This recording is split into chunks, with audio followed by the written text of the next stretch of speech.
as I said, reflections is a dictionary.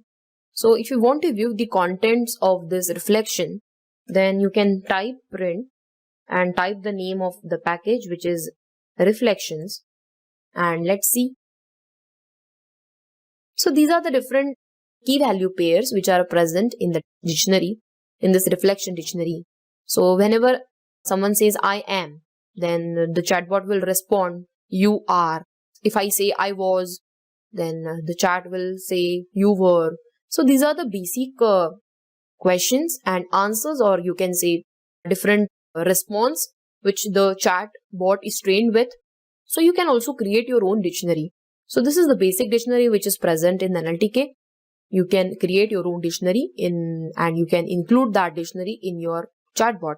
You can refer the dictionary in your chatbot. So it is easy to create a dictionary. What you have to do is, if you want to create your own dictionary and use it in your chatbot, then what you have to do is you have to just create a new dictionary. For example, a dictionary which is equal to curly braces, and in this curly braces you have to create a key value pair like this. So this is the key value pair which you can create. So for example, if you are creating a chatbot for some specific purpose, for example, if you are creating it for some commercial purpose, for some hospitals or restaurants, then you need to figure out what kind of conversation takes place at such places. And according to that, you can create your own dictionary and you can include it in your chatbot. So basically, for creating a chatbot, coding is not sufficient. So there are a lot of things which you have to work out to start building a chatbot. And primarily, the main thing is which language you are choosing for communication. That is the main thing. So it's very important to have a good study of language as well as you should have a good domain knowledge as well. For example, if you're creating a bot for banking, then you should have a sound knowledge about all the banking terminologies which the user or the bank generally uses. Or specifically, for example, if you're creating a chatbot for some restaurant, then also you should have good domain knowledge. So for creating any machine learning or deep learning model, only the coding part is important, but the domain knowledge is also important. So basically, this AI applications, it is an amalgamation of domain knowledge plus coding. So it's very important to have a domain knowledge as well. So in this way, you can create a dictionary. Now let's see whether our package is installed properly or not. So this is the NLTK package. Yes, and it is installed properly.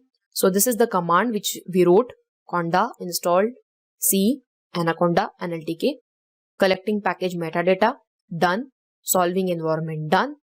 So this is the following package is installed. It's not installed yet, but see, the following package will be downloaded. So these are the packages which will be downloaded. Now you have to write here yes to proceed. So write Y, and it will start extracting the packages and it will start downloading the required packages. So this conda is installing the packages from the internet. It finds the source and then it fetches the packages from that source and it starts downloading.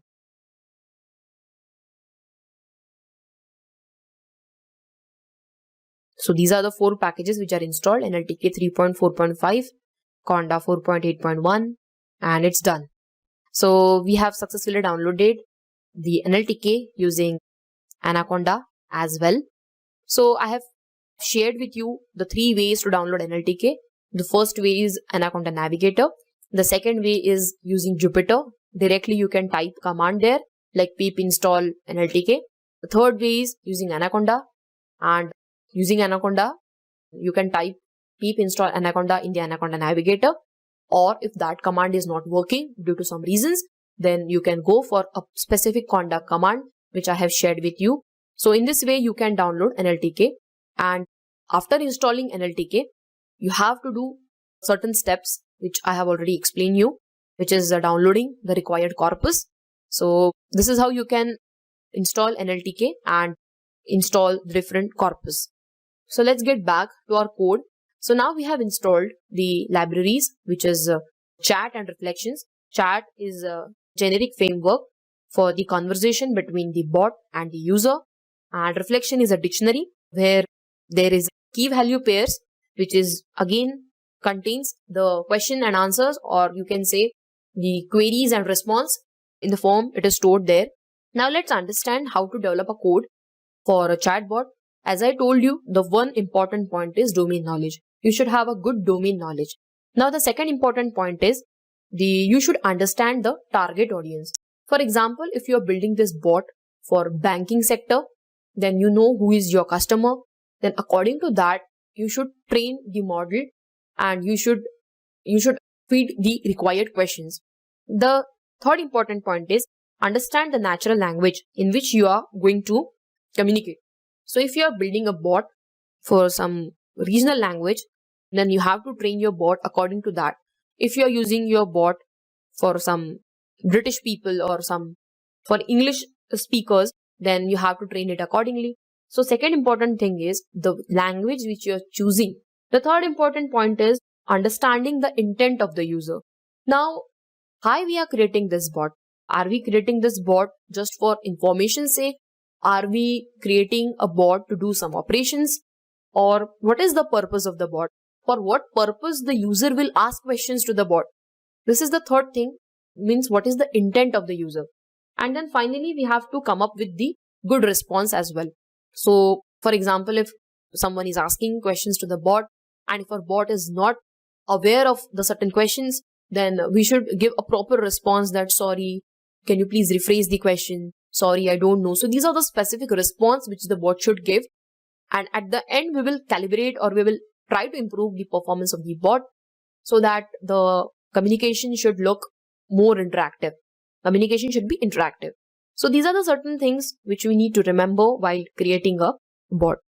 Now the next thing is we are going to create a different pairs of the question and answers, and we are going to create the different sections of it. So let's do it.